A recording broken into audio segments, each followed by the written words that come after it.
अगर किसी की नेगेटिव एनर्जी दूसरे प्राणी में जा सकती है और किसी की पॉजिटिव एनर्जी से किसी का अच्छा और भला हो सकता है, तो इसमें कोई शेष दोहरा और शंका नहीं बची कि श्याम में राधा और राधा में श्याम का स्वरूप ना प्रवेश हो सके। किसी के स्वरूप को प्रवेश करना है तो उसी आत्मवत मानसिक और बौद्धिक रूप से स्वीकार कर लो। मन से, तन से, बुद्धि से, आत्मा से उसे जब आप स्वीकार कर लेंगे तो आप में ही वो स्वरूप दिखाई देगा। रात हो चाहे दिन हो, सपना भी वही आएगा, दिन भी वही देखेगा और विचार भी वही रहेगा और बातें भी वही रहेंगी। फिर आपका इधर उधर मन नहीं जाएगा, चित्त नहीं जाएगा। आप दूर भी रहेंगे अपने चाहने वाले से, पर उसकी ही याद और उसकी बातों में अच्छा लगेगा आपको। उसके अलावा कोई बात आपसे करता है तो आपको अच्छा नहीं लगता, आप ही बोलेंगे भाई बंद करो, बस हो गया, फालतू की बात मत करो। और आपकी आत्मा में, दिल में, दिमाग में जो बैठा है उसकी कोई बात करे तो आपको बड़ा अच्छा लगेगा। उसकी बात छोड़ के आप इधर उधर की बात करें तो आपको अच्छा नहीं लगेगा। ये क्या है? ये आत्मवत स्वरूप होना है। आप में पूरी तरह प्रवेश हो गया, और जब आपके अंदर वो पूरी तरह प्रवेश हो जाता है तो फिर वही छवि दिखती है। और कुछ लोग आपको ये कहते हैं ना कि मुझे हनुमान का साक्षात्कार है, और आपको भी लगने लगता है ऐसा कि इनको हनुमान जी का साक्षात्कार है, इनको काली माता का साक्षात्कार है, इनको भूरी माता का साक्षात्कार है, इनको गौरी माता का साक्षात्कार है। तो हो तो जाता है साक्षात्कार, पर जब साक्षात्कार होता है तो भगत का स्वरूप भी अपने इष्ट जैसा ही हो जाता है, अलग नहीं होता है। अच्छा बोलिए, आप लोहे की किसी भी छड़ी को, कली को, कड़ी को भट्टी में डाल दो, कोई भी लोहे का पदार्थ भट्टी में डाल दो, और आप देखेंगे थोड़ी देर में वो लोहा अग्नि के रंग जैसा हो जाता है। जैसी अग्नि होती है वैसा लोहा हो जाता है, केसरिया रंग हो जाता है लोहे का, अग्नि जैसा लोहा हो जाता है। आप लोहे को निकाल के बाहर फेंक के दो, 1 घंटे में फिर से वो काला काला सा हो जाता है। तो जैसे अग्नि में प्रवेश होकर लोहा अग्नि के रूप जैसा हो जाता है, ऐसे ही हम परमात्मा में प्रवेश हो जाते हैं तो हमारा स्वरूप भी परमात्मा जैसा ही लगने लगता है, अपने गुरुदेव जैसा ही लगने लगता है, अपने इष्ट जैसा ही लगने लगता है। पर आधा अधूरा भक्ति, राम नाम जपना पराया माल, इनके ऊपर कैसे रंग चढ़ेगा, रूप चढ़ेगा, स्वरूप आएगा, गुण आएगा? कभी नहीं आएगा। इनके ऊपर स्वरूप का वर्धन नहीं होगा, ये स्वरूप को धारण नहीं कर सकते। कैसे नहीं कर सकते? क्योंकि लोहा और अग्नि का एक और उदाहरण समझो। जैसे मानो कढ़ाई रखी है भट्टी के ऊपर, आप रात दिन कितनी भी अग्नि झोंकते रहना पर कढ़ाई कभी लाल होने वाली नहीं है। अच्छा बताओ, आप सब लोग बताना माता बहनों, आपके घर में तवा रखते हो चूल्हे के ऊपर, तो तवा गर्म होता है कि लाल भी हो जाता है? आप जिंदगी भर गर्म करते रहना, गर्म ही होगा, तवा पर लाल होने वाला नहीं है।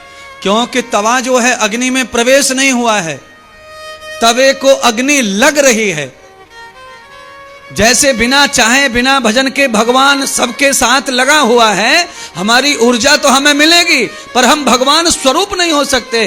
और जब 10 दिशाओं से अग्नि में प्रवेश हो जाने के बाद भगवान में जब आप स्वयं प्रवेश हो जाओगे, तब भगवान की छवि आपके चेहरे पर उभर के आ जाएगी, दिखने लगेगा वो। अच्छा बताओ, 5 किलो दूध का दही बनाना हो तो कितना दही डालें दूध में? 5 किलो दूध का दही बनाना हो तो दही कितना डाल दें? तो कहा गुरुदेव 5 किलो दही में दही 5 किलो तो डाला नहीं जाएगा। जितना सब्जी में जीरा डाला जाता है उतना ही दही दूध में डाला जाएगा। इतना सा दही डाल करके 10 लीटर दूध दही बन जाता है।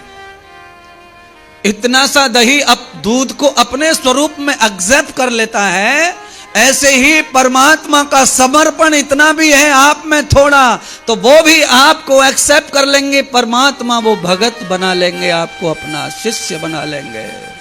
दही दूध को दही बना लेता है,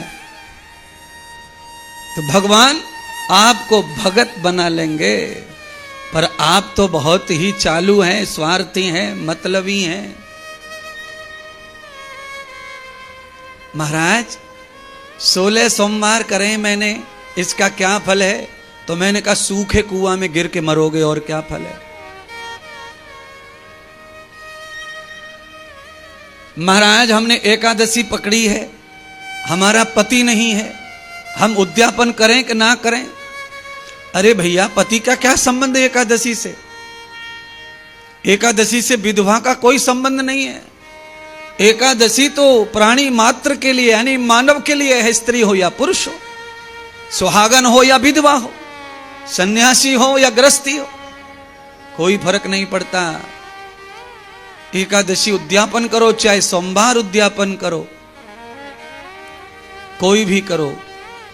क्या फल है?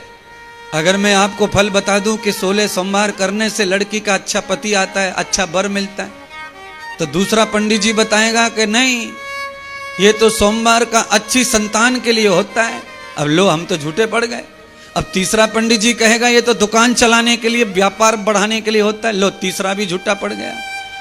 इसीलिए ये व्रत का क्या फल होता है, ये ना पूछ कर केवल भगवान का भजन करते रहो, किसी चक्कर में मत पड़ो। इसका क्या फल, उसका क्या फल, उसका क्या फल, क्या फल है किसी को पता नहीं है। सब सुनी सुनाई बातें ही बता रहे हैं।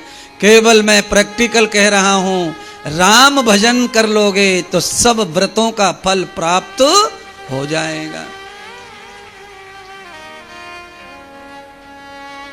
बांका रूप बन गया भगवान, बिहारी बांके हो गए। सारे देवता देख रहे महाराज, यह दर्शन कौन नहीं करना चाहेगा? अच्छा बोलो, पांडाल में हमारी माताएं जो है औरत बन के आई हैं, पुरुष बन के आए हैं, और कथा होने के बाद में जो पुरुष हैं वो लेडीज बन के जाएं यहां से, और लेडीज पुरुष बन के जाएं, तो कितना हल्ला मच जाएगा मीडिया में कि महात्मा ने ऐसा टोटका कर दिया कि पब्लिक को बर्बाद कर दिया। लड़कियां सब पुरुष लड़ गए, लड़के बन गए, लड़के सब लड़कियां बन गए। ऐसी कथा में पता नहीं क्या कर दिया, क्या कर दिया, क्या कर दिया। आहा, ऐसे चमत्कार हो गया ब्रज में राधा कृष्ण का, तो देवता दौड़ पड़े यह लीला देखने के लिए। भगवान ने नो एंट्री का बोर्ड लगा दिया। इस लीला को देखने का अधिकार कोई सी को नहीं है, इस रूप को देखने की लायक कोई नहीं है, किसी में पात्रता नहीं है। क्यों? सभी कामना से भरे हैं, सभी वासना से भरे हैं, एक में भी उपासना नहीं है महाराज। कौन देवता उपासना करते हैं? कोई नहीं। सभी सुख में मौज मस्ती में खोए हुए। कौन इंसान है जो उपासना में है? वह भी वासना में डूबा है। वासना केवल स्त्री और पुरुष का मिलन नहीं है बंधुओं। वासना कहते हैं संसार के किसी भी वस्तु पदार्थ से लगाव हो जाना, वही वासना कहलाती है। आप और की नजर में वासना क्या है? आपकी नजर में वासना क्या है? आपस में स्त्री पुरुष गलत सोचें, गलत करें, ये वासना है ना? केवल इतनी वासना नहीं है। संपुष्टम वर्धनम यस्य एवं कर्म भूषणम। आपके मन में पानी पूड़ी को देख करके मन हो गया कि खा लो, ये वासना है। जब से मन नहीं था, क्योंकि आपकी आंखों के सामने पानी पूड़ी वाला ठेला नहीं दिखा तो मन भी नहीं था, ध्यान भी नहीं था। जैसे ही सामने ठेले वाला देखा कि ध्यान आया, आंखों ने देखा तो मन पड़पड़ाया। इसको वासना कहते हैं। किसी भी चीज को देखकर मन उसमें रम जाए, उसको ही वासना कहते हैं। मनम व्यापकम त्वया वसति, आकृति आकर्षण प्रवृत्ति युक्तम अप्राप्तः। जिसे देखकर आकर्षित होकर प्राप्त करने का मन बन जाए, उसको वासना कहते हैं। ये वासना है। पर लोगों की नजर में अर्थ क्या है वासना का? बस एक ही चीज का अर्थ कर रखा है सबने कि वासना बढ़ गई है तेरी, वासना। अरे महाराज, वासना तो सभी प्राणियों में भरपूर है, कोई वासना रहित नहीं हो सकता संसार में। उपासना जिनका मुख्य रूप है वह भी वासना में डूबे हुए हैं, अर्थात उनके भी कई लालच हैं।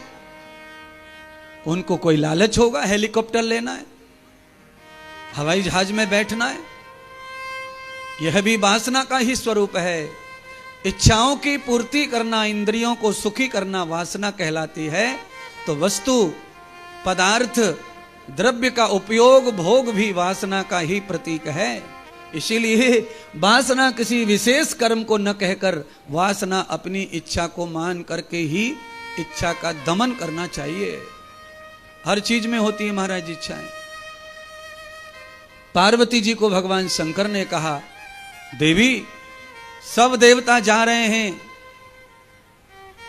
भगवान के इस स्वरूप को देखने के लिए, चलो हम और आप भी इस स्वरूप का दर्शन कर आवें। भगवान शंकर भी आ गए वृंदावन, पर नो एंट्री का बोर्ड देखा, कृष्ण नारायण ने भगवान शंकर को भी ना बोल दिया, ए महादेव आना नहीं होगा तुम्हारा, इसमें एंट्री नहीं है। क्यों? कोई भी पुरुष जो है रास में नहीं आ सकता, रास में केवल वही आ सकता है जिसको केवल राधा और श्याम में ही रसिक बन गया हो। दुनिया के सारे रस सूख गए हों और राधा श्याम ही परम रस जिसके बन गए, वही इसमें आ सकता है। देखो सामने, देखो जमुना पार, देखो मेरी पत्नी लक्ष्मी रुक्मिणी आई है, वो खड़ी है। जब तक भगवान का विवाह नहीं हुआ था रुक्मिणी से, पर श्री रुक्मिणी जी को पता चला तो बैकुंठ से वो भी आ गई कि मैं भी तो भगवान के इस रूप को देखूं। वो अचानक कैसे बन गए राधा से श्याम और श्याम से राधा। आत्म संबोहनम त्वयाम येवं सरितन गंगसाम सागरो यत परिणिताम भवते योग सरिता। जैसे नदियां सागर में मिलकर के नदी नदी नहीं रह जाती, सागर बन जाती है। गंगा मैया सागर में मिलती है और प्रयागराज में जाकर सरस्वती और यमुना भी गंगा मैया में मिल जाते हैं, और तीनों नदियां एक नदी में मिल करके जाती हैं और कलकत्ता में जाकर गंगा सागर में मिल जाती है। और जैसे ही गंगा सागर में मिलती है तो गंगा नहीं रह जाती है, वहां सागर बन जाती है। ऐसे ही जीव आत्मा, मैं और आप जब भगवान से मिलते हैं तो हम नहीं रह जाते, हम भी सागर यानी कि हम भी भगवान का ही स्वरूप बन जाते हैं। आतक्षता विलक्षतौ आलक्षिता विलक्षतौ त्वया रूपम परवर्ती। यही रूप का परिवर्तन है। पर ये तमाशा है, ये चमत्कार तब ही दिखाई पड़ेगा जब सचमुच में आप भगवान से मिल जाओगे, परमात्मा में कूद पड़ोगे।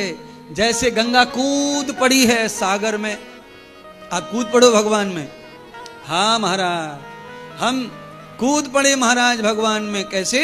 अब देखिए, आप पांडाल में कूद पड़े, अपना घर बार व्यापार नौकरी धंधा छोड़ दिया और आज कथा में आके आप पांडाल में कूद पड़े, आपको फल प्राप्त हो रहा है। जो कूद पड़ा पांडाल में, उसे महात्मा की एक एक बात सुनने को मिल रही है। ऐसे ही जो धर्म भगवान में कूद पड़ता है, उसे भगवान का हर स्वाद प्राप्त होता है। अब आपकी इच्छा, इतना समझाने के बाद भी आप कूदे न तो आपकी इच्छा, आप संसार में कूदे हैं तो आपको संसार का भी मजा मिल रहा है। सब रो रहे हैं थोड़ा थोड़ा, सब क्लेश में हैं थोड़ा थोड़ा, सब अपनी परेशानी यहां वहां बता रहे हैं थोड़ा थोड़ा। क्यों?